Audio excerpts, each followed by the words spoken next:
皆さんこんにちは。国際交流基金アジアセンターが配信しておりますオンラインアジアセンター寺子屋は本日で第5回となります。新型コロナウイルスの感染拡大によって人と人とが国境を越えての移動を制限されたことをきっかけとして始まったこのアジアセンター寺子屋です。この時代にどのような文化接触や文化交流が可能かについて議論した初回を皮切りにしまして、第2回と第4回ではサッカーを通じたアジアとの交流事業について、また第3回ではコロナの時代の映画交流について日本そしてアジア各国の登壇者の皆さんとともに議論をしてきました。今回第5回はアジアにおける知の交流をテーマに議論を深めていきたいと思います。私は今日進行を務めます国際交流基金アジアセンターの武田康隆と申します。今回もこちら東京四谷にあります国際交流基金本部1階にてご覧の通りソーシャルディスタンスを保って進めていきたいと思います。それでは本日の登壇者のご紹介です。私に近い方画面左からご紹介をいたします。跡見学園女子大学教授の小川忠さん、立教大学教授の竹中千春さん、公益財団法人トヨタ財団プログラムオフィサーの利根秀夫さん、そして朝日新聞の藤谷武さん。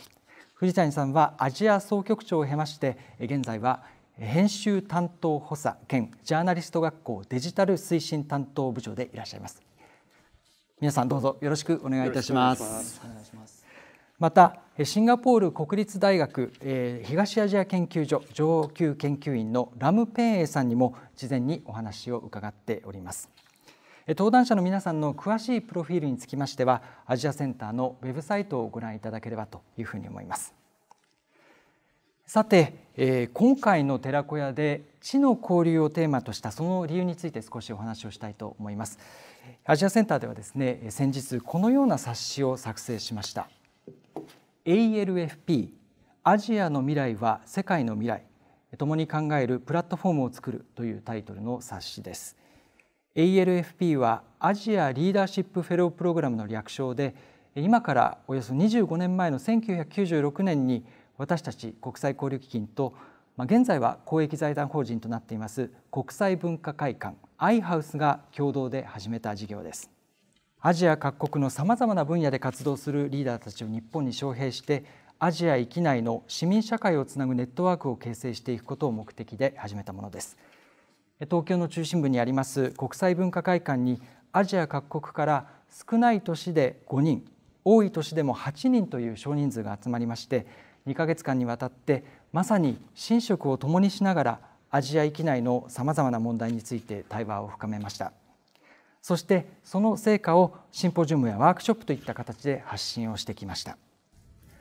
1996年から2018年までにアジアの17カ国から全部で139人のフェローが参加しました。 ALFP の招聘事業は2018年に23年の歴史を閉じましたが、その歩みと意義をまとめたのが先ほどの冊子です。アジアセンターのウェブサイトに PDF として掲載をされていますので、ご関心のある方はぜひダウンロードしてお読みいただければと思います。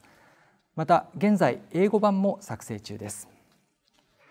でその ALFP を国際交流基金のスタッフとして立ち上げられたのがこちらお隣にいらっしゃる小川さんです。また開始当初は研究者として、それからはその後はですねアドバイザーとして長年にわたって関わってくださったのがそのお隣にいらっしゃる竹中さんです。この冊子の発行を一つのきっかけとしまして、アジア域内における知の交流というのがどのように行われて、またどう変化してきたのか、また今後どうあるべきかについて一度考えてみたいと思いました。今回は東西の冷戦が終結しアジアの政治社会状況が大きく変動し始めました1990年以降の30年という期間に注目をして登壇者の方々に討論をいただきたいと思います。それではここからは進行を小川さんにお願いしたいと思います。小川さんよろしくお願いします。はい、武田さんありがとうございました。冷戦終結は1989年ベルリンの壁が崩壊し、東欧の社会主義体制が消滅するとその年の暮れに米ソの首脳が冷戦終結を宣言しました。それから31年間、世界は大きく変わりました。アジアはその中でも変化の度合いが大きい地域と言っていいと思います。同時に1989年は日本にとって平成時代が始まった年でもありました。この頃の日本というのは世界最強の経済大国と言われて、今年の暮れの株価は史上最高値を記録すると、バブル経済の絶頂期にありました。しかしその後の日本というのは、バブル経済が崩壊して、失われた10年20年30年と言われる時代に、入っていきました。この平成時代2019年平成30年で終わりました。この30年間がどういう時代だったかということを日本の中でさまざまな議論が昨年行われました。そして今年新型コロナウイルスのパンデミックが国際情勢を一変させました。経済は急速に減速し、大恐慌以来の経済危機がやってきています。政治面においても国際協調体制に亀裂が走って、米中の対立が激化し、国際関係の地殻変動さえも予感させる事態になっています。新型コロナウイルスというのは人と人と顔を合わせて対話することを妨害する、近代文化交流史上、最もたちの悪い、最悪の敵と言っていいのかもしれません。日本も世界も大きな歴史の変わり目の中にあります。そういう今だから、冷戦終結後この30年間をですね、アジアの相互理解という観点から見直してみるということの意義があるのではないかというふうに思います。今日はアジアの相互理解に深く関わっていらっしゃるお三方、竹中千春さん、利根秀夫さん、藤谷武さんにおいでいただきました。またシンガポールのランペイユさんからもコメントを頂戴しています。この4人と一緒にですね、これまでの30年間、これからの未来について考えていきたいと思います。これから3人に8分程度お話をいただきます。まずトップバッターは立教大学の竹中千春さんです。ご専門は国際政治、南アジア政治、ジェンダー研究でいらっしゃいます。先ほど武田さんからご紹介があったアジアリーダーシップフェロープログラムのですね、助言者としてアジアの地の交流の歩みを見てこられた竹中さんに日本とアジアの知識人、市民の絆の変遷について語っていただきたいと思います。それでは竹中さん、よろしくお願いします。ありがとうございます。立教大学の竹中千春です。常日頃は10代から20代の若い人々に国際政治やアジアの政治の授業をしています。一人一人の学生が大学で学び、そして卒業し、社会の中で仕事や暮らしを通して同じ地球上にいるどのような国の人々とも、特にアジアの人々とも一緒に未来を作っていってほしい、そう思いながら日々授業をしています。スライドをお願いします。私自身も実はアジアに作られたそういう人間だと思っています。かつて大学4年の時には新聞記者か国連などの職員になりたいなと思っていました。その意味では今日ここに集う方々と同じような仕事をしたいと思っていました。けれども戦後の日本に育って、そしてベトナム戦争の時代に育った子どもだったので、平和ということに関心があって、インドのマハトマ・ガンディについて勉強を始めたら、結局今のような仕事に就いています。私自身は知識あるいは知ですね、ナリッジあるいはインテレクチュアリティっていうのは、みんなを元気にすること、賢くすること、そして未来を切り開いていく力を作っていくことだと思っています。その意味でそれは一人ではできない、たくさんの仲間がいる、そういう仕事なんだと思っています。今日はそうした立場から30年間のお話をかいつまんでしたいと思います。次のシートをお願いいたします。これは先ほどお話にあった国際交流基金と国際文化会館が共同で23年間実施したアジアリーダーシップフェロープログラム ALFP の写真です。これは何年もやってきた事業のですね、ある意味では中間の総括としてみんなのフェローがですね集まった、そしてこのプログラムを支援するその他のですね日本の方やあるいは職員の方も集まった、そういう時の写真です。ここにはジャーナリストもいらっしゃいますし、それから大学の教授もいます。また NGO の指導者もいます。出版社の人もいるし、それから国連で働いたことがある人もいる、いろんな人々が集まっています。また男の人も女の人もいます。東から東南アジア、そして南アジアへとですね、いろんな数十カ国の人々が、しかも普通は会うことがないようなそういう専門の人とも会っている、そういう素晴らしい写真です。次のシートお願いします。でこれは先ほどおっしゃったプログラムの内容を写した風景ですけれども、こうした毎年のフェロー、そしてそれをある意味では支援するいろいろな方々と一緒にですね、まず最初にオープニングとして気の置けないまさに自由な空間で議論をする、そして自己紹介をする。自分の国はこんなところだよ、あるいは自分たちはこんな努力をしてきた、あるいはこういう議論をしている。まさにですね知の、橋渡しと、それから混交って言いましょうか、フュージョンですね、それから創造、イノベーション、クリエーションをしているその現場の写真です。次のシートお願いします。こうした意味で私自身も30年間あるいは40年間アジアとですね、お付き合いしてきたんですけれども、その間日本とアジアと世界の関係っていうのは随分大きく変わってきました。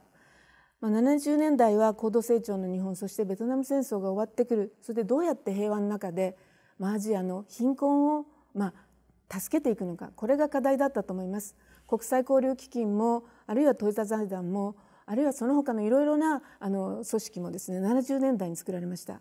そして80年代90年代は日本は世界も引っ張っていくような経済大国としてアジアにもいろいろな貢献をしてきたと思います。その間アジアがですね開発独裁と言われるような厳しい体制から今度は市民社会の力が生まれてきて、そして民主化していく、そういうアジアに変わってきました。そうしたアジアを踏まえて2000年代2010年代日本アジア世界が動いてきたんですけれども、この間の変化はまさに日本が豊かでアジアは貧しいとか、日本は民主主義だけどアジアはそうではないという、そういう格差の時代ではなくて、対等に同じように民主主義や市民社会やあるいは知の世界を動かしていく、そういう関係性に変わってきたと思います。次のシートお願いします。そういう一つの風景として、やはりアジアの市民あるいは民衆がですね頑張ってきたんだ、そしてそれとともに日本も頑張ってきたよねっていうのがこの数十年間の経験ではなかったかと思います。いろいろな写真を出したかったんですけれども、これは98年のですねインドネシアで女性の大学生たちが自分たちの社会の改革を求めて行進している写真ですし、右側は今でも問題が続いていますけれども、自分たちの自由な社会を求めるということを追求する香港の人たちの平和的な非暴力の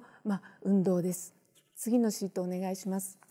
こうした数十年間の私の経験の中からなんですけれども、アジアの仲間たちことに先ほどのアジアリーダーシップフェロープログラムで毎年ですねいろいろな立場の人たちが集まって、今年はこれを議論しようというテーマを見つけてきたんですけれども、その中には対テロ戦争とか、宗教的ファンダメンタリズムとか、あるいはナショナリズム、あるいは海外主義、マイノリティの弾圧とか、あるいは移民難民、ジェンダー人権、言論の自由、あるいは紛争と平和構築、また最近ではですね開発の中での格差の拡大、貧しさとか、あるいは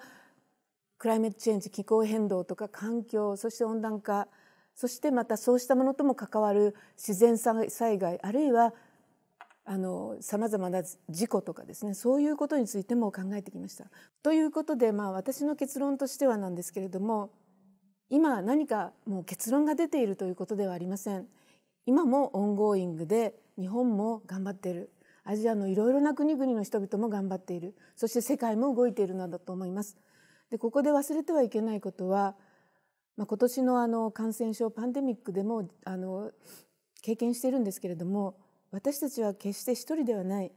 一国が閉じてもいない、世界中が頑張って協力して今のグローバルな課題にぶつかっていくことができる、そういうことだと思います。日本が最近大きな、問題を抱えたのが2011年3月11日以降の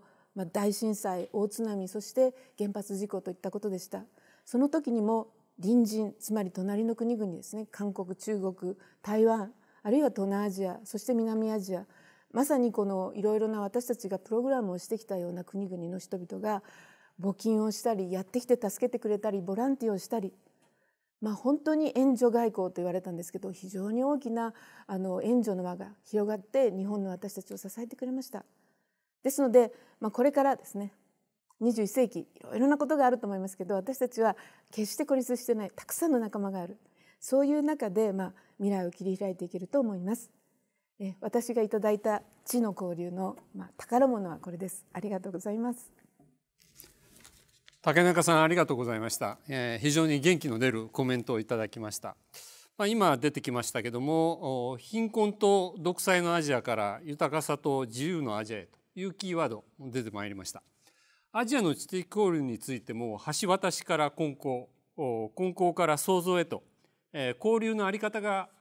変わってきているという点も印象に残りました。それでは続いて、トヨタ財団のプログラムオフィサーの利根さん。トヨタ財団はですね、日本を代表する本格的な民間女性財団です。で、この女性財団には、女性申請を通じて内外から膨大で多様な情報が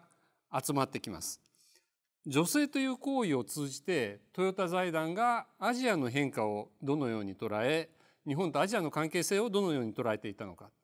それにどうアプローチしてきたのかという点をお話を伺います。じゃあ利根さん、よろしくお願いします。はい、小川さん、ありがとうございます。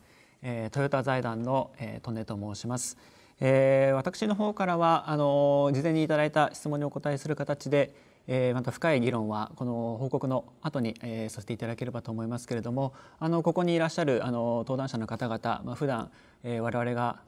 仕事を通じていろいろ助けていただきながら情報を集めていきながら女性プログラムに反映させていくというような関係性でございます。私個人的には1981年生まれでして、冷戦後30年というこのお題、冷戦が終わった時には私はまだ小学低学年でして、まだ家の周りで鬼ごっことか走り回ってたような時期ですので、冷戦前のことが全然わからないといったのが我々の世代より下のところの正直な気持ちかと思います。ですので、ある意味で歴史を語るような部分もありますので、実感のない部分ももちろんあるんですけれども、逆に現代がどういうふうになっていくのかというところ、さらに私より下の世代がいろいろ現場で感じていることもあるかと思いますので、もちろん代弁はできませんが、ある程度私の目から見た意見をちょっとここで表明させていただきつつ、この後半のディスカッションのお題としていければと思います。ではスライドお願いします。はい、まずトヨタ財団の説明だけ簡単にさせていただきますが、書いてある通り、1974年に設立されましたトヨタ自動車からの 100% 資金をいただきまして、それを基金として運用しながら年間3億5,000万円ほどの助成金をいろんなプロジェクトに出しております。70年代、国際交流基金も設立された時期、トヨタ財団もそうですし、私が前職でいました日本国際交流センターという国際交流を行っている組織ですけれども、そこも70年代に設立ですので、そういう時期であったんではないかなというふうに感じておりますが、この時代からいろいろな動きが日本からも出てきた、これは経済成長、いろんなこの後の話題にも触れてくると思いますけれども、そういった動きと無関係ではなかったのであろうというふうに感じております。では次のスライドお願いします。事前にいただいた2つのお題のうちの1つがこちらです。民間セクターとしてトヨタ財団はどのようにアジアの相互理解を推進してきたかということですが、次のスライドお願いします。1974年の設立と申し上げましたけれども、設立当初からトヨタ財団は国際的な女性活動を推進してまいりました。最もよく知られたプログラムの一つが、ここに書いてある通り、隣人をよく知ろうというプログラムです。隣人というのは先ほど竹中さんのお話にも出てきたキーワードですので、この後語るいろんな議論にも関わってくるかと思いますけれども、当時はですね、東南アジアを中心に活動をしておりまして、東南アジアの人々がですね、隣国のことをよく知らなかったということがまず認識としてありました。これはもちろん日本も含めてのところですけれども、隣国の方々がどういう生活、どういう文化をしているのか、これを紙、文学作品を通じてお互いに知る手がかりにしていこうではないかということで、各国のマスターピースと呼べるような小説、例えば日本では夏目漱石とかですね、ああいう誰もが知る小説などを各国語に翻訳して、それを各国で読むことで隣国のことを知っていけるんではないかということを推進してまいりました。これは2000年代までいろんな形で続けてきまして、660点の書籍を刊行することになりまして、地域と言語としては18カ国35言語、この国は南アジアあたりまで含めてアジアまで含めておりますけれども、この国と言語の数、国数と一致しない言語の数ですね、こういったこともそのアジアの多様性を非常に端的に表しているんではないかなというふうに感じます。では次のスライドお願いします。70年代から始めた国際的な女性活動で、現代まで今も私が担当しているプログラムもそうですけれども、どのようなアプローチを取ってきたかということですが、次のスライドお願いします。最初にご説明した隣人をよく知ろうプログラム、これは2000年代まで続いてきたと申し上げましたけれども、では現代何をやっているかといいますと、ここに書いてある通り、基本的なコンセプトは変わっておりません。地域としては東アジアも含めるということは入っていますけれども、相互交流を通じてお互いをよく知ろうというところは不変でございます。ただメディア、それをどうやって促進するかということで、当時は人の移動、情報の移動、なかなか難しい時代でした。ただそのコロナの前はですね、国境はほぼなくなったと言ってもいいかもしれません。特に日本に関してはアジアについていくのはほぼ自由、もちろんコストはかかりますけれども、国際的な人の移動というのはもう飛躍的に抜本的にも変わったというふうに考えられると思います。それから情報、これはもうアジアに限りませんが、ほぼコストなしで時差もなしで一瞬にして情報が世界に通じる、現代ですとその翻訳の精度もどんどん上がってきていますし、この辺の障壁というものはほとんどなくなったということですので、そこの中でやはりリアルな交流を通じてお互いの現場を知る、お互いのその状況を知る、その問題があるその環境を体感するというプログラムをやっております。そういう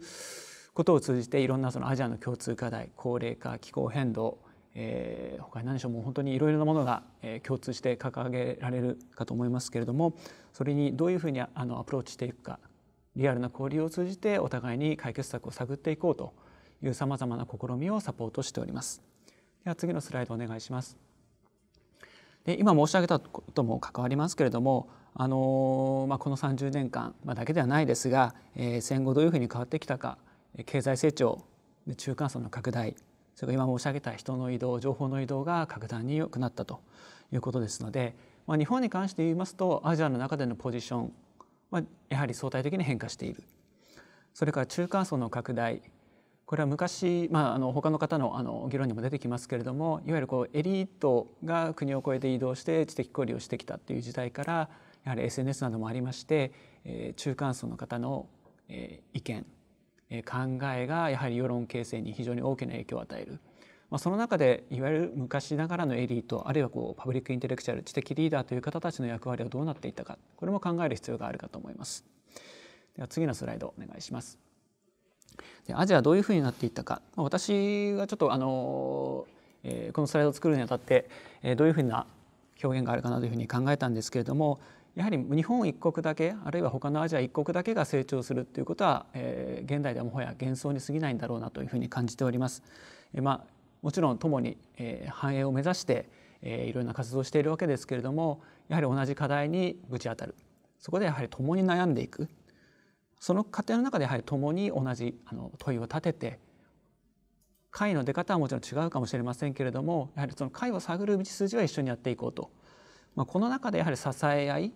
あるいは共感、お互い様の気持ちっていうのは根幹に出てくるんじゃないかなと思います。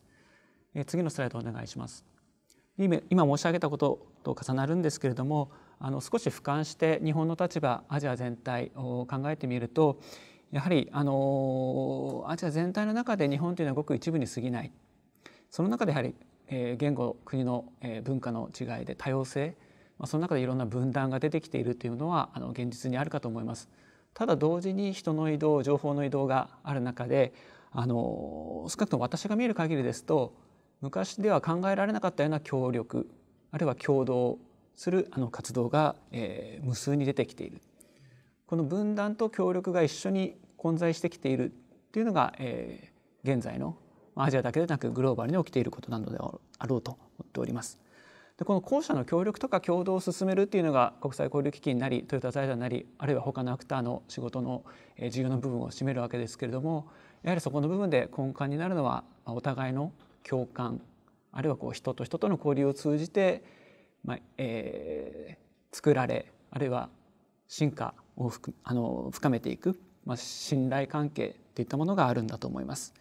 これはやはり個々人の幸福っていう非常に究極的な目標、この個人の幸福の、合計っていうのが、国なりコミュニティの、幸福につながるものと思いますので、知的交流を通じてこの信頼関係、共感を高めていき、良い社会、良い地域を作っていくということを今後も進めていきたいというふうに考えております。私からの報告は以上です。利根さんありがとうございました。アジアの巨大な変化を語るキーワードとして中間層の拡大という点が出てきました。アジアがお互いのことを知らない、相互理解にお役に立ちたいという70年代に打ち出したトヨタ財団の視点というのは本当に的確で、アジアの相互理解への貢献は大きかったと思います。そして今この相互理解からさらに一歩進んで、リアルな交流を通じて、共に学び合う、そういう時代に入ったということですね。国際協調の根幹にあるのが共感と信頼感であるというのも全く同感するところです。それでは、次いでですね、朝日新聞でアジアを知るベテラン記者のですね、藤谷武さんにお願いしたいと思います。藤谷さんはこのジャーナリストとしてアジアの現場を歩いてこられました。そこで政治家とか官僚のみならず庶民とも交流を重ねて、彼らの声を聞いてこられました。そんな現場を歩いてきたジャーナリストの視点からですね、コメントをいただきたいと思います。藤谷さんよろしくお願いします。はい、ありがとうございます。朝日新聞の藤谷です。私は朝日新聞社に入ったのは1987年ですので、まさに今日のそのタイムなんていうんでしょう、時間の30年にほぼほぼ重なっています。ですから私の記者として新聞記者として現場を歩いてきたような話を中心に議論させていただければなと思っております。じゃあスライドお願いします。アジアと私最高というふうにタイトルをつけさせていただきました。まさにアジアと自分との関係をどう考えようかということがテーマになります。で、私という言葉を使ってますので、ややもすると、私個人的な話に偏るかもしれませんけれども、その点はご了承いただければなというふうに思っています。じゃあ次のスライドお願いします。実は1996年ですね、ちょうど戦後51年にあたる年にですね、朝日新聞でアジアと私という全部で8回の企画をやっています。そのうち2回私は担当しました。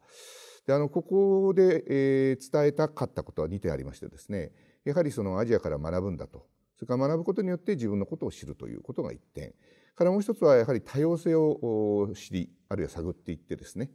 個を認めていくということ、この大切さをこの2つの記事で伝えたいと思いました。まさに今日の話も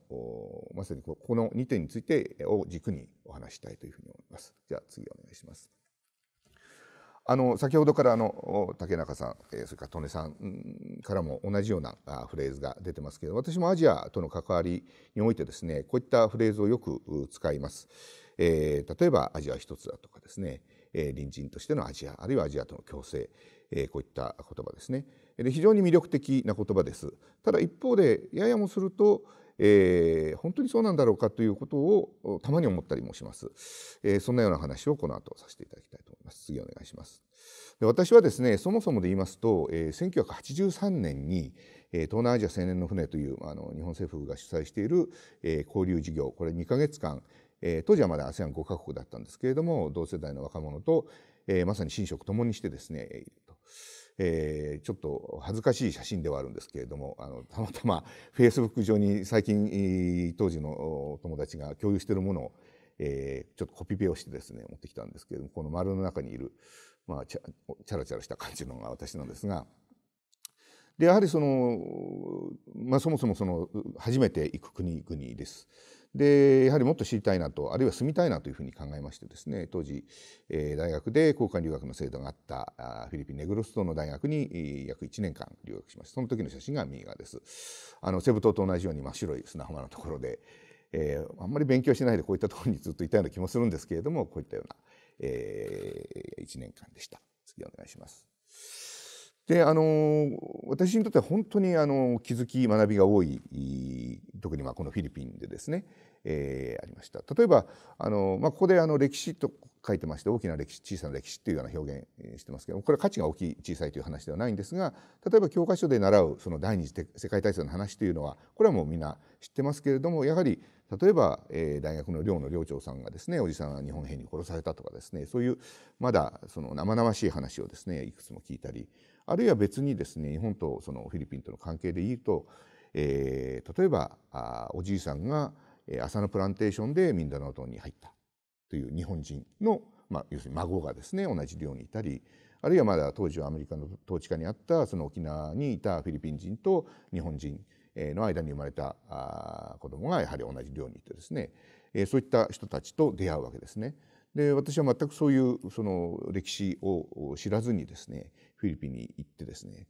ある種恥ずかしい話でもあるけれども学びがあったということです。でやはりその後もその学生を終えて社会人になっていろんなところをこう歩いて話を聞くとですね、私たちが知らない、あるいは見えてこないようなそのいろんな歴史の積み重ねがあるということも分かると思うんですね。例えば一つ例を挙げると、その東南アジア青年の船の時に当時玉沢との政治学部の学生が乗ってたんですけれども、その1973年76年のまさに今起きているのと同じような学生運動の現場に連れて行ってくれてですね話を聞くとか、そういった話は全く知らなかったわけですね。ですからそういった歴史、あるいは何が起きたのかということを知るすごく貴重な機会になりました。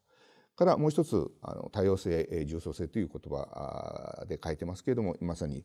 お二方からお話ありましたけれども、本当にいろんな宗教、いろんな民族、いろんな言語、国の数よりも圧倒的に言語の数が多いですし、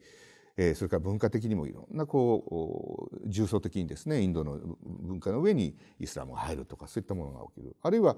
国境という概念も私たち日本にいるとなかなかわからないけれども、いろんな歴史のなんて言うんでしょう、力の駆け引きでですね、国境というのがもう時によって変わっていくと。あるいはジェンダーですね。やはり日本ではなかなか気づくことのないその女性が、例えば私がフィリピンに行った時は大統領がマルコスさんからそのアキノさんに変わったわけですけれども、女性の大統領、あるいはその大学でも教授にたくさんいるような時代でした。ですからそういったジェンダーという意識を初めてなんて言うんでしょう、持ったのもそういったフィリピンでのことだったと思います。次お願いします。これは私がその人形劇というのを横串にしてですね、各国の人形劇の話を書きました。もし時間があれば後で読んでいただければと思います。次お願いします。それでですね、その後ちょっと時計の針を進めるんですけれども、2つの津波というのを私はアジアで経験しました。一つは2004年のですねクリスマスの翌日12月26日にスマトラ沖で起きた地震、それからその後のインド洋の大津波ですね。これはバンダーチェに翌日に入ったんですけれども、一番大きな被災地のバンダーチェですが、本当に津波という言葉、これはもう日本語でしたけれども、インドネシアの人も津波と呼んでいましたし、知ってはいたけれどもここまでこういう大きな被害が出るというのは全く想像していなかったです。それからその2011年その後東日本大震災でまた津波があったわけですね。でやはりこの時にですね、その日本とそれからそれぞれの国の関係の強さ、絆の強さというのを改めて感じました。例えば、アチェにはですね、自衛隊や JICA が入りですね、すぐに緊急支援をすると。またそれをサポートするですね、日本語の通訳の人たちっていうのが、実はアチェにたくさんいたんですね。留学しているという、そういうその関係性のその強さというか厚さというのを感じましたし、例えばその東日本の大震災の時にはですね、例えばこれはベトナムの日本大使館のところにありがとうという横断幕が掲げられているんですけれども、たくさんの人がお金を持って集まって、大使館ではそのお金を数える、その自動で数える機械なんかを新しく購入したなんていう話も聞きましたけれども、そういったような支援をしてくれるという、そういう日本に対するなんて言うんでしょう、シンパシーを感じた人たちがたくさんいたということですね。次お願いします。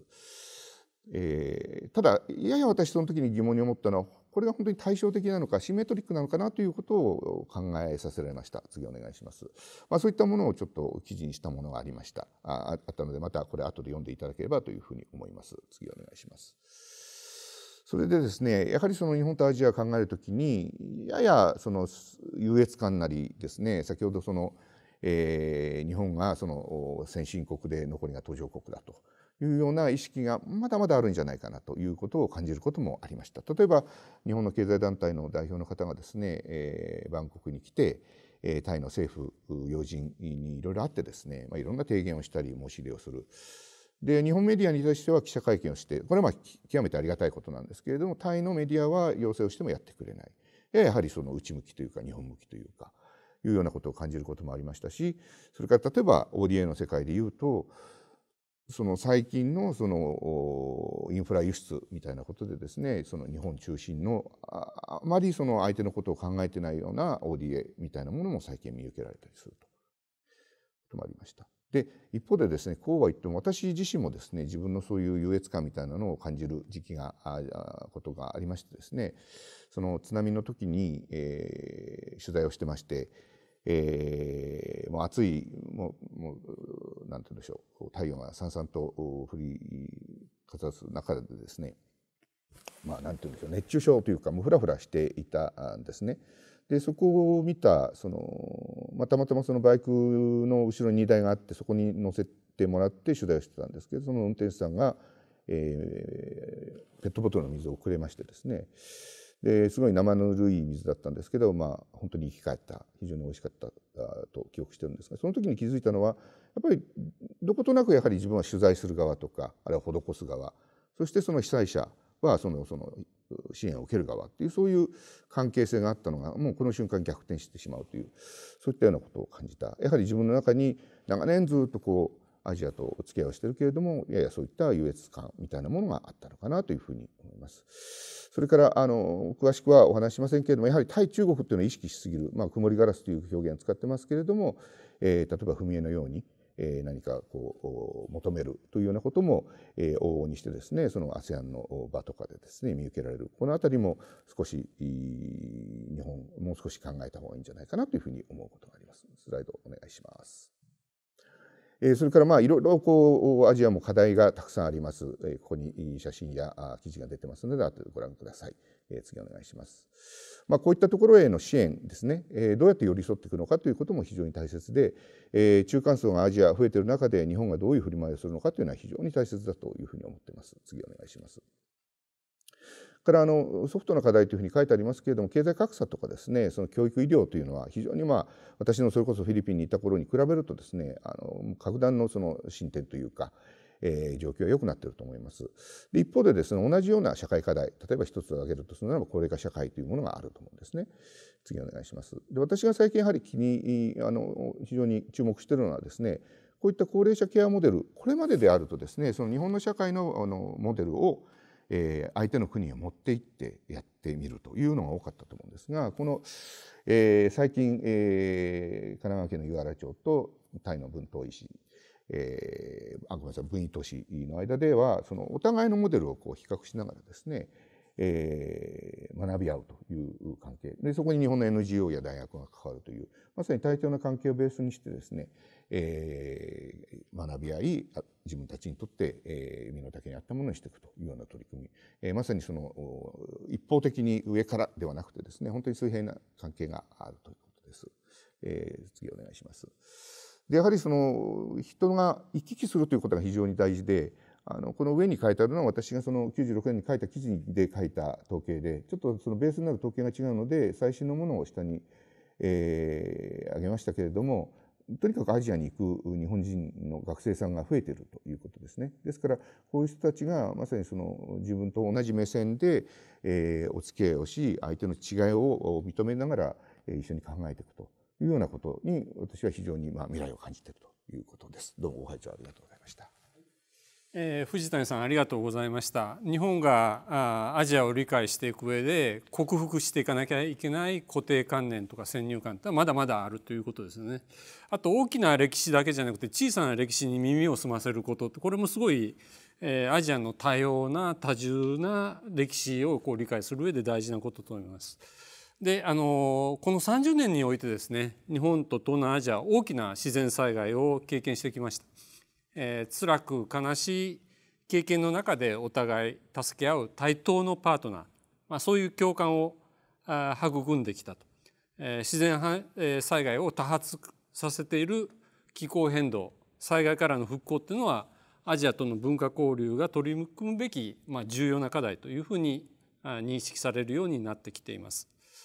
さて、ここでですね、日本の方々のみならず他のアジアの方々の見方も知りたいと思います。今日はですね、シンガポール、国立大学東アジア研究所の、ラム・ペンエさんに冷戦後のアジアの30年をどう見るのかということをお話しいただきます。ラムさんは福田ドクトリンを東南アジアの側から高く評価する研究者として知られています。福田ドクトリンとは1977年に当時の福田赳夫首相が打ち出した日本の対東南アジア外交の基軸になった外交方針です。これによって文化交流が経済と並ぶ対アジア外交の柱となったわけです。今回ラムさんは東南アジアと北東アジアを含めた広範な東アジアという視点から域内の共同体づくり、その進展課題についてお話をいただきました。それではラム・ペンエさんのインタビューをご覧ください。Hello, everyone. I would like to address the question, to what extent has community building progressed in East Asia in the past 30 years? I would say that it is a matter of perspective. It's a matter of perspective because community building is a work in progress. It's a work in progress. It took the EU, European Community, decades to build a community. In the same way, for East Asia and for the broader East Asia, it will take decades to build a community. It's a work in progress. So my assessment is like asking a question: is this cup half full or half empty? So the pessimist will say that community building in East Asia is half empty, but I'm cautiously optimistic, and I would say that community building in East Asia and beyond, it is actually half full. So it is half full. Crisis is also an opportunity for community building. So COVID-19 pandemic is an opportunity for the region to draw together, despite the fact that we are different history, different cultures, there are differences in geopolitics, different regime types. We can still cooperate in the areas of human security, peace building, and also how to deal with pandemics. So I hope if any of the Asian countries or or beyond, if they were to discover a vaccine, mass produce the vaccine, we can actually share the vaccine with one another. I think that would be a very, very good step towards East Asian community building. So COVID-19 would also be an opportunity for countries not to be so selfish, to have a greater sense of being Asians, a greater sense of being human beings, to share for a common future, a better future together for mankind. So if we were to look at 1997, 1998, that was the Asian financial crisis with the devaluation of the baht, Indonesian rupiah, Korean won. It was a crisis. But that was also an opportunity for Japan, China, and the ASEAN countries, Korean countries to come together. We met at Chiang Mai, then there was a Chiang Mai initiative,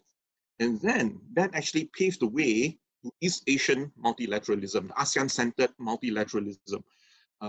such as ASEAN Plus 3, the ASEAN Regional Forum, East Asian Summit, which we actually brought in the United States, Australia, India, Russia, and EU, and also the ADMM Plus, the ASEAN Defense Minister plus meetings. So Tokyo had actually supported this ASEAN-centered multilateralism. So Southeast Asians, ASEAN, we are very grateful for the support from Japan and other countries beyond Southeast Asia. So my point is, crisis, COVID-19 or the Asian financial crisis, they are actually opportunities. Crisis are opportunities for us to build a community. So all these are work in progress. But when I say the glass is half empty, what do I mean? Because many of this very impressive cooperation are done at the state-to-state level, elite-to-elite level. So for a good community to evolve, to develop, to be enhanced, we also need people-to-people connectivity, closer connections between people, between intellectuals, between journalists, scholars, NGOs, especially young people. So we can bring all this together. Then I think we will have a much more substantial community. It's not just limited to just the top political elites, the top elites, and not just the corporate elites, but something more comprehensive, multifaceted. And I think Japan Foundation had played a very, very important role to go beyond just the elite level, state-to-state level, but to bring people to people together. Why the glass is half empty, okay? I would refer everyone to an annual survey. It's a time series by the Institute of Southeast Asian Studies, located in Singapore. It's an elite survey of political leaders, top bureaucrats, top journalists, and top scholars, more than 1,000 ASEAN elites. And this is very interesting because one of the questions they asked, which country do you trust the most? You never guess. The Japanese would never believe it. The number one country most trusted by Southeast Asian elites, political, corporate, academic, and journalistic elites, Japan. Okay, you don't believe it because Japanese people are very shy, very modest, right? But it's one. And you know which are the two countries most distrusted by the Southeast Asians? China and United States. I mean, we can understand because they are superpowers, kind of hegemons. So when we talk about East Asian community, you'll find that the relations between Japan and Southeast Asia, the links, is heart to heart, kokoro to kokoro no for the eye. So that is one of the tenets of the Fukuda Doctrine. The Fukuda Doctrine did not just come overnight. Okay, it was articulated by Fukuda Takeo in Manila, 1977, but it took many years for both sides to build a trusting relationship. So when we talk about East Asian community, we cannot talk about an East Asian community if relations between Japan and Southeast Asia are no good. Okay, so a foundation of an East Asian community is anchored by strong Japan-Southeast Asian relations, beyond just politics, geopolitics, beyond just money-making, corporations, but also people-to-people, okay, relationship. Now, why do I say it's half empty? So that is half full when I talk about Japan and Southeast Asia. The problem with community building in East Asia, why are we different from the EU? Now, that is a very, very complicated question. And the EU, of course, have their own set of problems. If there are no problems, we will not have Brexit, right? But still, the EU will carry on without Britain. The problem, I think, for East Asian community, despite our progress over the decades, are basically two things. One is an institutional deficit. The other is a deficit of trust, a trust deficit, institutional deficit. Southeast Asia is a subset of East Asia. Okay? But the ASEAN countries, despite the difference in regime types, different types of political systems, we have kind of established a relationship of trust in Southeast Asia. Southeast Asian countries, ASEAN countries, do not have an expectations to go to war with one another. Okay? So we have established a relationship of trust among ASEAN states. We have established a sense of trust between ASEAN and Japan, and even between Japan, let me say that again, ASEAN had also established a relationship of trust with Republic of Korea. Between ASEAN and China, we do have a friendship paradigm, but there are outstanding issues like the disputed South China Sea. So that's a problem. The weakness of East Asian community is that trust is still quite weak between the Korean Peninsula and Japan, between mainland China and Japan. And Northeast Asia does not have a regional organization, regional institution like ASEAN. Okay, for all the problems of ASEAN, Southeast Asia, we do have a regional organization, second best only to EU in the whole world. But in Northeast Asia, there is an institutional deficit. You do have a trilateral summit. But from Southeast Asia, we just hope that Japan, China, and South Korea can proceed to have a more comprehensive trilateral summit, greater cooperation beyond mid-level bureaucrats. はい、ランペンさんありがとうございました。ちょっと補足しておきたいんですが、今のプレゼンテーションの中で東アジアの使い方をちょっと2通り彼、使っていて、時に東アジアという言葉の中にですね、東南アジアと東アジアを含めた広義の東アジアという使い方をしている時と、そうでない時とこの2つありましたんで、ちょっとそれは文脈で判断していただかないといけないかもしれません。いずれにせよこのアジアの総合理解の中でですね、このコップ半分の例え、皆さん、もう半分埋まったとお考えになるのか、まだ半分入ってないんじゃないとお考えになるのか、いかがお考えになるでしょうか。さて、ではここからはディスカッションに入っていきたいんですけど、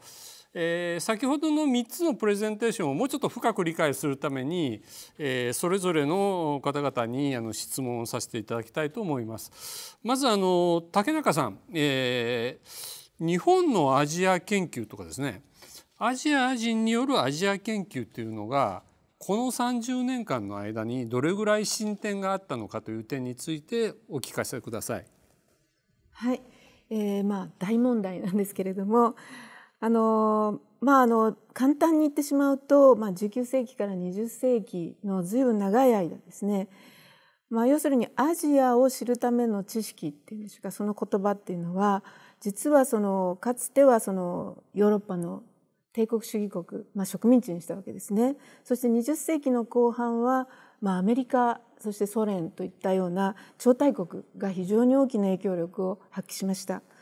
日本も、実はそういう中で、明治維新、そして国家形成、和魂要塞って一生懸命勉強して先進国の中に入ろうとして、帝国にもなろうとしたわけですけど、ここでのポイントは、ナレッジっていうか知がですね、生産するところは要するにヨーロッパとかアメリカとか先進大国である。で、アジアの側はオブジェクトである。要するに見られる側、議論される側、そしてもっと言うと問題である、克服されなければいけない伝統である、そういう側だったわけですね。ですので知っていうものが要するに一方的であり、そして輸入するものであり、そして留学したり翻訳は輸入するためのものだよねっていうのが随分長く続きました。これアジアの国々が独立した後も随分長く続きました。これが先ほど言ったようなその経済成長とか市民社会とか民主化とかいろんな問題が起こってきた80年代90年代2000年代、この辺りでですね、むしろアジアの人々が要するに主人公になる、サブジェクトになる。だから知を自分たちで作る、そして自分たちが今まで考えてきたことを疑問に思っていく。でそれとともになんですけど、いくつかポイントがあって、要するに今まで知りたかったのはイギリスだったりアメリカだったり、あるいは日本だったりしたんだけれども、いや私たち例えば隣のフィリピン知らないよねとか、隣のシンガポール知らないよねとかいうアジアがお互いに知る。でそのお互いの中に、日本もある意味で入ってきたっていうのが最近の日本が対等になっていくっていうことだと思います。でそういう中でおそらく今日ちょっとお話に出たところがあるんですけれども、いろいろなその貧しい人とか、あるいは阻害された人とか、あるいはその地方とか女性とか、いろんなボーカルな人々が出てきたわけですが、そういうその声が出てきて民主主義市民社会の中で大きなフュージョンが起こってくるとともに、実はそのアイデンティティの相国っていうんでしょうか、対立や紛争も出てきた。そういう局面に今我々いると思います。ですのでそれぞれの国の中でもアジアの中でも世界の中でも実は知がある意味でいろんな意味で噴出している。そこのところでどうやってもう一度その多様性をですね、自分たちがより良い社会を作って未来を作るために、乗り越えていくのか、合意を作っていくのか、共有していくのか、コミュニティを作っていくのか、ここのところで多分アジアリーダーシップフェロープログラムが非常に貢献してきたところですが、パブリックインテレクチュアルっていう言葉、知の、これは別に大学の先生である必要もないし、ものすごいノーベル賞の人である必要もない。知をその共有しながらどうやって社会を作っていくのかをみんなでどうやって考えていくのか、ここのところが今とっても大事で、だから多分アジア研究っていうのが今この要するにアジアの共同体を作っていくとか、さらに言えば日本もそのアジアの研究の中に入っていく、アジアの中の一つとしてのアジアみたいなアジア研究をどうやってしていくのかなっていうのが今のところかなっていうふうに思って、アジア自身がアジアをプロデュースする時代だと思っています。竹中先生ありがとうございました。パブリックインテレクチャルズ、我々行動する知識人というような言い方もしたりするんですけども、本当に大きな知識そのものの構造的な変化が起きていて、その中でやっぱり新しい見方とか多様な見方っていうのがアジアの側からどんどん今出てきているという状況ですよね。そういう状況を特に直接情報として触れられている利根さん、トヨタ財団なんですが、今トヨタ財団としては共に学び合うと、日本とアジアが共に学び合うと、時にアジアに対して日本が教えてもらう、日本が学ぶというようなことも起きているということだったと思うんですけども、ちょっと具体的にですね、利根さんが考える一つベストプラクティスの事例を話していただけますでしょうか。はい、非常にお答えしづらいというか難しい質問ではあるんですけれども、先ほど竹中さんがおっしゃったようなことと、藤谷さんが、プレゼンテーションの中でお話したことにも重なるんですけれども、具体的に言うと、我々の女性プログラムアジアの共通課題というのを掲げています。思い浮かぶものの一つとしては、少子高齢化の課題が出てくるかと思いますが、実は少子高齢化の課題、もちろん日本だけではない、ただ日本がぶっちぎりでトップを走ってきているっていうのが正直なところでして、知見の輸出入の観点でいうと、輸出できる部分はもちろんあると思います。逆に言うと輸入できる部分がないんじゃないかみたいな観点の話もあるかと思います。で、私個人的にいくつかの女性先を通じて、いろんな現地まで行くわけですけれども、具体的には例えば日本と、先ほど藤谷さんの話で中国の話出てきましたが、例えば日本だと、高齢者介護の話で挙げますと、介護保険が、中国は部分的にあるんですが、もちろん日本の制度とは違います。でその辺の話で日本の側からはその介護保険の話などをもちろんするわけですし、介護施設の運営の仕方などのスキル的な部分はもちろん教えることが、これからも各国に伝えることがもちろんあるかと思います。で逆にですね、介護保険のない国々から学ぶことっていうのも非常に大きいようでして、もちろん私介護の専門ではありませんので、あくまで助成した先の方々の表情ですとか話を聞きながらですけれども、介護保険っていういわゆる枠がないことである意味イノベーティブなことができる、新しいことができる。日本だと介護保険の中でどういうことをやるかっていうことから考えなければいけなくなるんですけれども、あ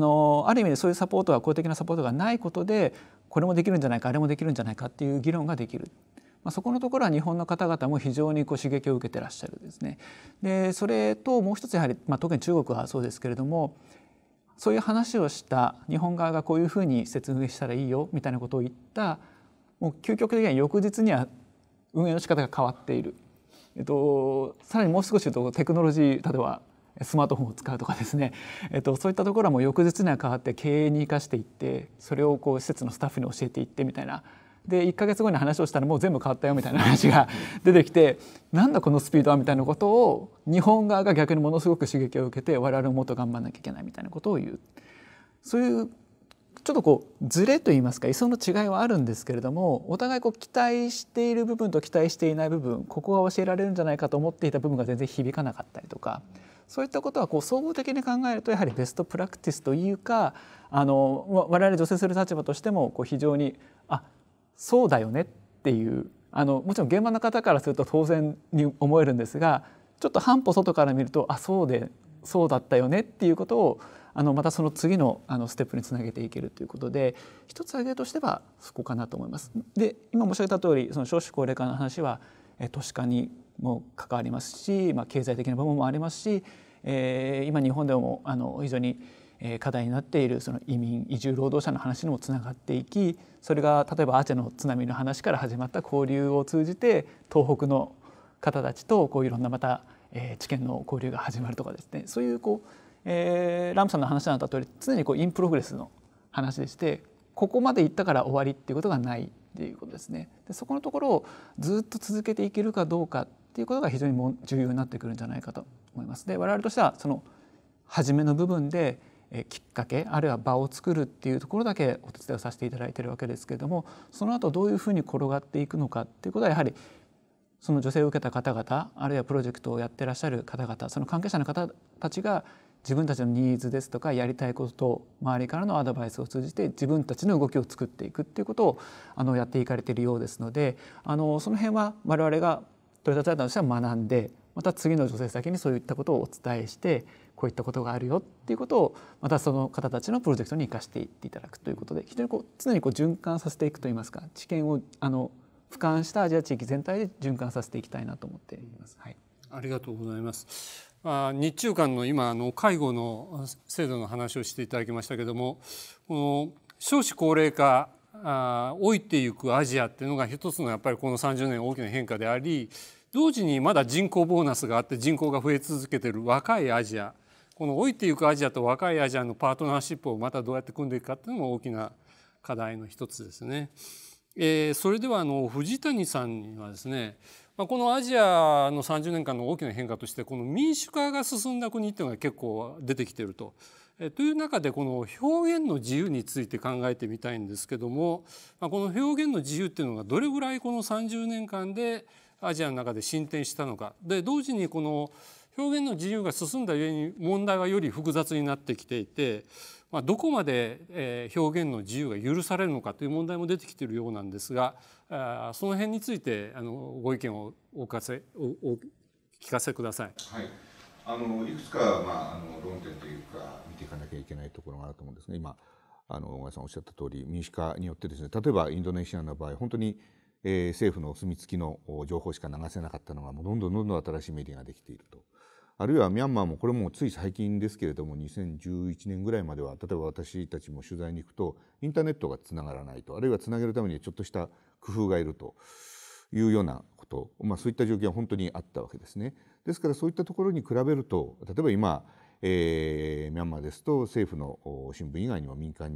の新聞あるいはその雑誌等々出てます。ですからそういった意味で、非常にいろんな形で情報が流通するようになったとでさらにそこにプラスアルファとしてですね、もしかしたら後で議論になるかもしれませんけれども、その ICT というんでしょうか、情報通信技術、インターネットですね、あるいはそのサテライト、衛星ですね。ですからもう政府の許認可がないところで上からも情報が降ってくるというようなこと、そういったことが起きていて、例えばそのミャンマーもその軍政下でですね、こっそりお椀をですね、自宅のところに備え付けて外からの情報を得るみたいなこともやっています。でただ一方でやっぱり最近見てるとですね、やはりまだら模様というか、政府の統制が厳しくなっているようなところ、例えばカンボジアとかですね、政府のその、表向きはですね、そのなんて言うんでしょう、ビジネスとしてフィーズブルじゃないという形でやめるというような形が多いのかもしれませんけれども、新聞が廃刊に追い込まれたりですね、あるいはタイでも、放送局の免許が更新されない、最近台湾でもあったようですけれども、そういったことが起きています。そういったなんて言うんでしょう、規制みたいなものも一方で強くなっていると。それからもう一つやはりソーシャルメディアのその普及、あるいはメッセージアプリですね、WhatsApp とかツイッターとか、最近 LINE なんかもありますけれども、そういったもので例えばインドとかインドネシアだと総選挙の時にフェイクニュースが流れたり、あるいは一部の情報だけ切り出されて YouTube に流れると。でそれが例えばその過激派が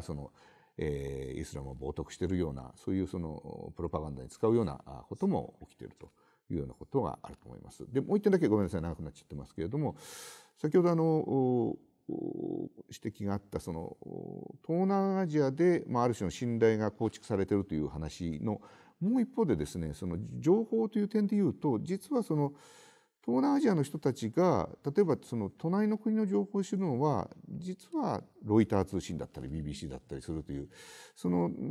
やはりまだ外からの情報、つまり域内で情報を共有するっていうプラットフォームなりなんなりがまだ整備されてないと、ここは一つの課題ですし、それは多分日中韓にも言えることだと思うんですけれども、やはりこのあたりが今後の課題なのかなというふうに思います。ありがとうございます。まだまだやっぱりまだら模様というか、状況は国によってかなり違ってくるということですよね。時間がもうあんまりなくなってきたんで、ちょっと最後の質問に入っていきたいんですが、これからのことを考えていきたいんですけど、日本とアジアの絆の強化、またアジアの地域共同体づくりという点で、日本はどんな貢献ができるだろうかということをそれぞれの方々にお伺いしたいと思います。じゃあ竹中さん、よろしくお願いします。はい、ありがとうございます。そうですね。ずいぶん長い間、日本はどのように貢献できるだろうかというスタンスで考えてきたんだと思っていますが、おそらくだいぶ時代が変わってきていて、多分日本も仲間入りさせてねとか一緒にやりましょうとかで、もっと肩の力を抜いてですね、楽しく何か次をやってみましょうよみたいなスタンスが大事なんじゃないかなというふうに思い始めています。で私は大学で仕事をしているんですけれども、大学の授業も今や少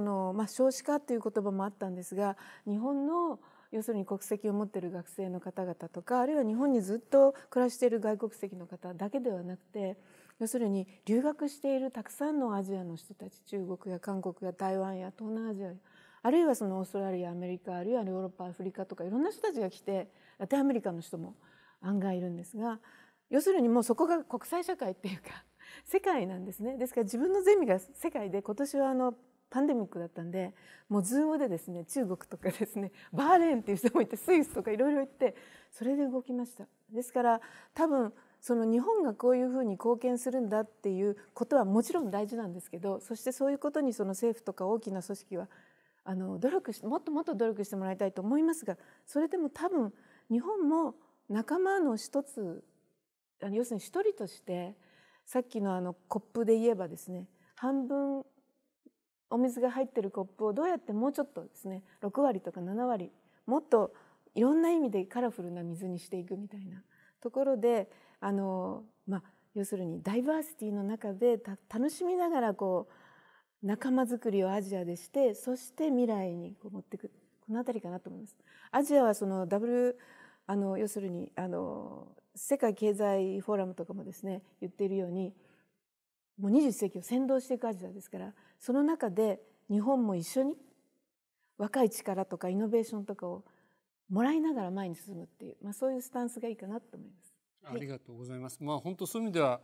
若い世代の方が自然なねアジアの人々との交流をされてるし、我々がアジアの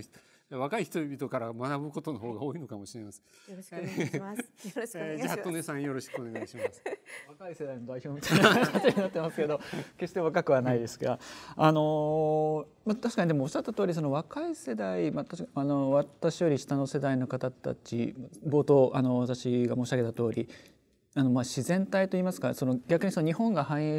の、一番トップにいた時代を知らずに、ちょっと悲観的な言い方をしますと下降線をたどっていった日本の中でどうやっていくかっていうのが、ある意味での基盤常識になっていた時代ですよね。で、その中でやはり日本が貢献するみたいなところは発想として多分そんなにないんだと思います。で、先ほどのちょっと私の話からもちょっと触れた通り日本が貢献できる部分はもちろんあると思います。でそれは、こうしたら良いっていう固定的な答えよりも失敗も含めてこうしたら失敗したとかですね、そういった部分も含めてやはりシェアしていくことが必要なんだろうなと思っています。でもう一つは答えを教えるっていうことはもう多分全然通じない。それは多分日本の企業なり他のものの海外進出も、共通する部分かもしれませんけれども、やはり規範が違う社会に対して日本のやり方をそのまま当てはめるっていうことはなかなか難しい。ただ部分的に貢献できることはあるというところですので、あとアジアのみんなで考えていく場所場所に合った形で、あるいは国単位でも大きすぎるとは思うんですよね。場所場所で考えていくっていうことが重要かと思います。東京でできたことが地方でできるかっていうのと同じ発想でジャカルタでできたことがあっちでできるかっていうのは全く全然違う話になってくると思いますので、その部分最適を図っていきつつ、ただ最適な解を見つけ方っていう部分は一緒に考えた方がいいんじゃないかな。そこのプロセスのところは民主主義とか平和構築も同じような話かもしれませんが、常にインプログレスで常に努力していかないと違う方向に走っていってしまうということで、そこのプロセスの部分をやはり重視していかなければいけないんじゃないかなと考えています。今のトヨさんのお話の中で私がすごい印象に残っているのは、トヨタ財団のプログラムの中で国と国じゃなくて地域と地域が直接つながるようなプログラムっていうのは本当に増えてきましたよね。なんか新しい交流の形が出てきてるなというのを実感しました。じゃあ藤谷さんよろしくお願いします。はい、ちょっとやや視点が違うんですけど、私バンコクから戻ってきて今社用産業と言われている新聞社のですね、いかに例えばデジタル化を進めていくかとか、あるいはビジネスモデルをどう変えていくのかみたいな仕事を少しやってきたんですけれども、これはもう本当に世界共通の悩み課題で、アジアの新聞社も一生懸命今取り組んでいて、でそういったいろんないわゆる会議ですね、国際会議に出るんですが、大体行われる場所はですねシンガポールか香港なんですね。つまり新聞というのはある種特殊な世界の話を普遍化するのはやや無理があるかもしれませんけれども、やはりそういった何か新しいことの取り組みとかいう議論をする場というのが実はもう東京じゃなくて香港だったりシンガポールだったり、あるいはクアラルンプールだったりするという、ですからもっと私たちも出ていかなきゃいけないのかなということはすごく思うんですね。で例えばスタートアップとか新しいイノベーションとかですね、これはもうアジアでも非常にどんどん生まれていて、もしかしたら規制がある日本よりもある意味早いかもしれない。それは携帯電話がいち早く普及したもそうだと思うんですけれども、有線がなかった分は早く無線が普及したのようにですね、ですからそういったところにどんどん出ていくことで、当然出ていけば我々もまた何かしらの貢献もできるでしょうし、私たちもビジネスチャンス自分たちが儲かるというだけではなくてですね、もっといいものを伝えることもできるでしょうし、ただやっぱり待ってるということではなかなか状況を切り開けないのかなというのは最近ちょっと考えていることです。ですから日本の貢献はどうかと質問に対しての答えにややなってないんですけれども、やっぱり来てもらう、それはもちろん日本のファンをたくさん増やすということも大切です。実際来てもらえばいいと思うんですけれども、一方で私たち行くということももう一つ大切なのかなというふうに思います。私は2011年から16年までジャカルタいるんですけども、それですごい印象に残っているのが、日本の若い女性がジャカルタとかシンガポールでこうはつらつと仕事をしていると、企業だとかですねNGO とかで働いている、こういうちょっと若い世代外に出ていく世代が出てきたなっていうのもなんかやっぱこう希望を象徴するのかなという気がいたしました。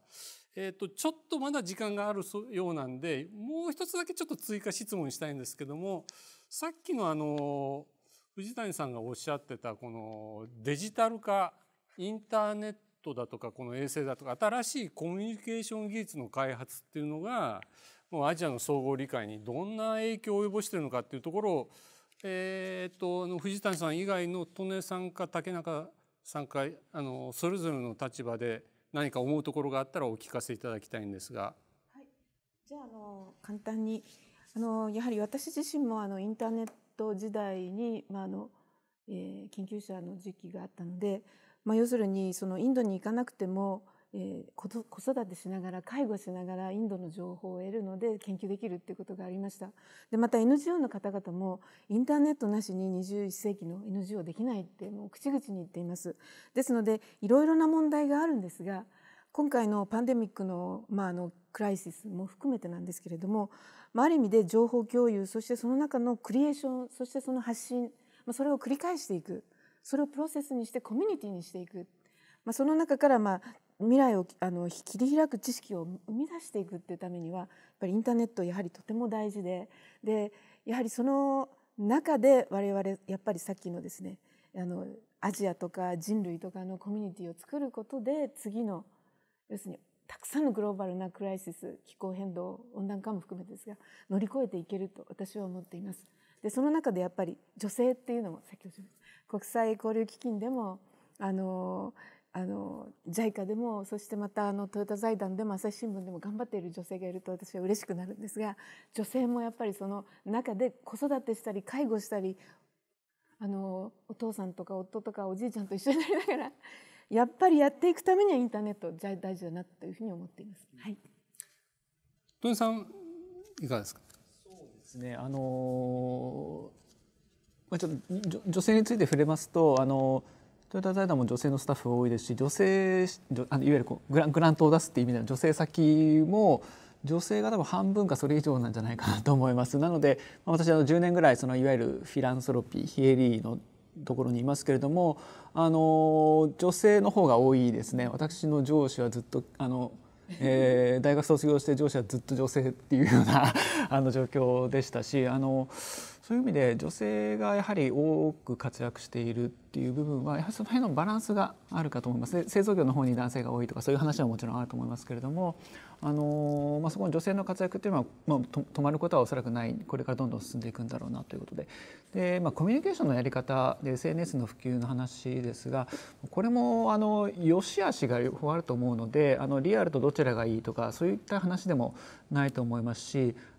いい部分をどんどん活用していけばいいとは思うんですよね。でこういう場ももちろんこのオンラインでやるからこそ広く普及させられるということもありますし、その世論の形成の部分についてはやはりその藤谷さんも深く関わっていらっしゃるようなフェイクニュースの話ですとか、そこの情報の正当性をどうするかっていうところがやはり非常に重要になってくるかなと思っていますが、これも情報の正当性を確保するために非常に制限をかけてどうするかっていうことになると表現の自由とかそういったところの部分も出てきますので、それも止められるものではないと思いますので、この流れの中でどのように正確な情報をやっていくかということで、正確な情報を持っている方がどういうふうに役割を果たしていくかというふうになると、やはりそこでパブリックインテレクチャルの重要な役割がそこにあるんではないかなというふうに、いわゆる世の中にある声の良い部分というか正しいと思われる部分をアンプリファイしていくっていうのはやはりパブリックインテレクチャルの仕事の非常に重要な部分ではないかなと、それにも賛否両論出てくると思いますが非常に必要な役割の一つではないかなというふうに思っています。はい、ありがとうございます。竹中さん、トニさん、藤谷さん、本当に貴重なご示唆をありがとうございました。皆さんと話しているとやっぱり元気が出てきますよね。でなんか無性にですねアジアのどっかを旅して風に吹かれてみたいなという衝動が、湧いてきました。最後に皆さんの発言を受けてラムペイエンさんから日本ならではの日本のできる貢献、5つ挙げていただきました。まず3つですが、第一に日本が平和国家であるということ。第二に日本のソフトパワー、文化の力。第3に ODA。この3つはいずれもこの福田ドクトリンの精神を継承するものと言っていいと思うんですが、第4、第5、どのようなことをラムペインさんがおっしゃっているのか、ビデオを見てみたいと思います。The fourth contribution is something which most people may not even be aware of. They are not sensitive to this because Japan does not really publicize this. Although I think Japan should publicize this. This is peace building and human security. A great contribution by Japan. Aja ni okeru, heiwa kouchiku. So peace building in Asia is a great role. But most, I think the Ministry of Foreign Affairs, Japanese Ministry of Foreign Affairs, Cabinet Office, I think they should do a better job of publicizing this. You see, since the end of the Cold War, Japan had engaged in United Nations peacekeeping operations. This is not war fighting of a peace enforcement, but really peace building. Okay, Japanese participation in United Nations peacekeeping operations, UNCTAD in Cambodia and elsewhere, in Asia, in Africa, elsewhere, in Haiti, in East Timor. So a very important role, very often neglected, but even by the Japanese politicians and Japanese people, they are unaware that Japan had been a good citizen of the world in community building. What has Japan done? By engaging in peace building, the consolidation of peace after civil wars or foreign invasions in East Timor, Cambodia, Aceh, there was a civil war in Aceh, in Sumatra, Indonesia, in Mindanao, southern Philippines. JICA very, very, very actively involved in the peace building in Mindanao. And even in Sri Lanka, there was a civil war in Sri Lanka. Akashi, Mr. Akashi was Japan's representative to Sri Lanka. That did not succeed, but Japan tried. Very few people are aware of it, because the outcome, the civil war ended in, ended, but not through negotiation, but by force. It's not just saying, oh, peace in Japan means we don't get involved in anything. We have Article 9. Oh, we're not involved in anything. But positively, actively promoting peace in Asia, in Southeast Asia, in South Asia. This is Japan's great contribution. The fifth thing which Japan can do is community building, not only dealing with the pandemic or vaccine, but to have a sense of environmental protection, okay? Because this is indivisible. So 2 decades ago, last time we talked about Japan's role, Kyoto Protocol, climate change, Kyoto Protocol. So what do we have to replace the Kyoto Protocol, right? So can Japan play a role, climate change, plastic pollution, marine pollution of the world? And the right step, I think, by Suga administration is to have carbon neutral Japan by 2054. So I think this can be a mission of Japan. Japan can cooperate with China, Korea, Southeast Asia to promote a cleaner and greener Asia. I think that would be a tremendous contribution to a better Asia. Beyond the elite level, but people-to-people level. We can help each other during a COVID-19 with the vaccine and beyond environmental protection. アジアにおける平和構築、そして環境グリーンでクリーンなアジアと、こういった点を挙げられました。これらはこの福田ドクトリンの精神を継承しつつ、今の新しい時代の中でさらに発展させていこうと、そういうアジアからですね、日本に向けられた応援のエールであるというふうに感じました。ウイルス危機はいずれ終わる時がやってきます。その時がやってくるということを信じて、アジアはお互いの共感と信頼を高め合って今の時代を生きる共同体の一員としてのですねパートナーシップを磨き上げていかなければいけないと、そんなふうに感じました。これをもちまして私のまとめの言葉とさせていただきます。皆さんどうもありがとうございました。それでは武田さんにお返しいたします。皆さんどうもありがとうございました。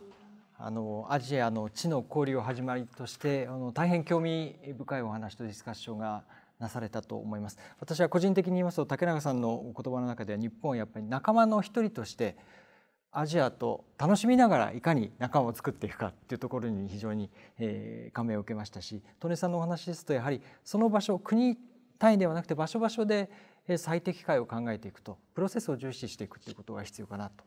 で藤谷さんのお言葉ですとやはり町の姿勢ではなくてアジアに出ていく日本から出ていくっていう姿勢がやはり大切なんじゃないかと、そういったところに私は非常に感銘を受けました。議論は尽きないところですけれども、時間となってしまいましたので、本日はここまでとさせていただきたいと思います。このオンラインアジアセンター寺子屋ですけれども今後もさまざまなテーマで実施していきたいと考えています。第6回は新型コロナウイルスの感染が世界的に拡大する中でアジア域内における国際協調の現状、それから展望について登壇者をお招きして議論をしていく予定です。詳しい内容や配信日時につきましてはアジアセンターのホームページなどでご紹介をしていきたいと思っております。さて最後にですね国際交流基金から皆様に一つお知らせがあります。この度ですね国際交流基金の職員 JF の職員が書きました文章が一冊の本になりました。こちらです。はい、国際文化交流を実践するという本です。11月の27日に白水社から出版をされました。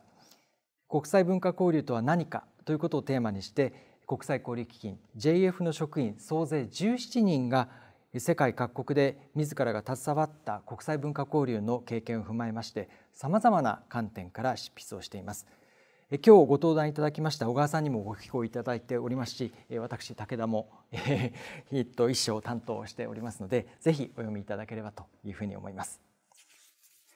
それでは改めまして、本日ご登壇くださいました小川さん、竹中さん、利根さん、それから藤谷さんどうもありがとうございました。ありがとうございました。またシンガポールのランペイエさん、ビデオでのご参加をどうもありがとうございました。これでオンラインアジアセンター寺子屋の第5回を終わります。ありがとうございました。ありがとうございました。